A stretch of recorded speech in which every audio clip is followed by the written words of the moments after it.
তাপপ্রবাহের যে পরিস্থিতি চলছে দক্ষিণবঙ্গে, খুব একটা কিছু উল্লেখযোগ্য পরিবর্তন থাকবে না আগামী এক সপ্তাহে। গতকাল বা আজকের দিনটা আংশিক মেঘলা থাকার জন্য হয়তো দু এক জায়গায় তাপমাত্রা সামান্য একটু কম রয়েছে। পশ্চিমের জেলাগুলোতে আংশিক মেঘলা থাকার জন্য কিছুটা কম রয়েছে তুলনামূলকভাবে টেম্পারেচারটা।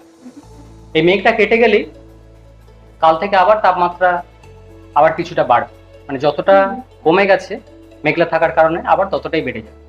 ফলে তাপপ্রবাহের পরিস্থিতি আগামী এক সপ্তাহ ধরেই কন্টিনিউ করবে।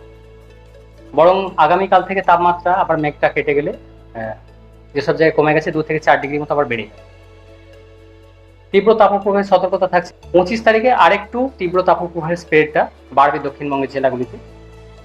বীরভূম, ঝাড়গ্রাম, পূর্ব বর্ধমান, উত্তর 24 পরগনা, হুগলি এই জেলাগুলোতেও দু এক জায়গায় তাপপ্রবাহ থেকে তীব্র তাপপ্রবাহের সতর্কতা থাকবে 25 থেকে 27। কলকাতা পার্শ্ববর্তী অঞ্চলে সর্বোচ্চ 39.1 ডিগ্রির কাছাকাছি রয়েছে। আংশিক মেঘলা থাকার কারণে তাপমাত্রা কিছুটা কম রয়েছে। তো আগামীকাল থেকে এই মেঘলা ওয়েদার যেটা রয়েছে এটা কেটে গেলে তাপমাত্রা কলকাতার জন্য বাড়বে।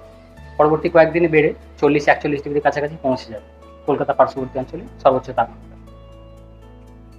বৃষ্টিপাতের খুব একটা কিছু উল্লেখযোগ্য সেরকম নেই।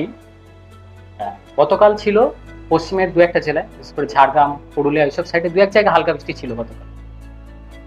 আজকের জেলাগুলো দু এক জায়গায় লোকালাইজড হালকা ধরনের স্বল্পস্থায়ী বৃষ্টিপাতের সম্ভাবনা থাকছে।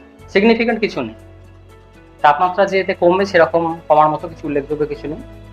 পশ্চিমের জেলাগুলো দু এক জায়গায় থাকলেও সেটা খুবই লোকালাইজড এবং খুবই স্বল্প সময়ে খুব অল্প করে।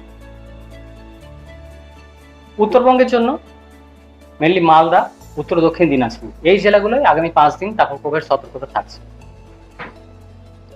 দার্জিলিং, কালিম্পং এর ক্ষেত্রে আগামী 4-5 দিন দু এক জায়গায় বৃষ্টিপাতের সম্ভাবনা থাকবে উত্তরবঙ্গে।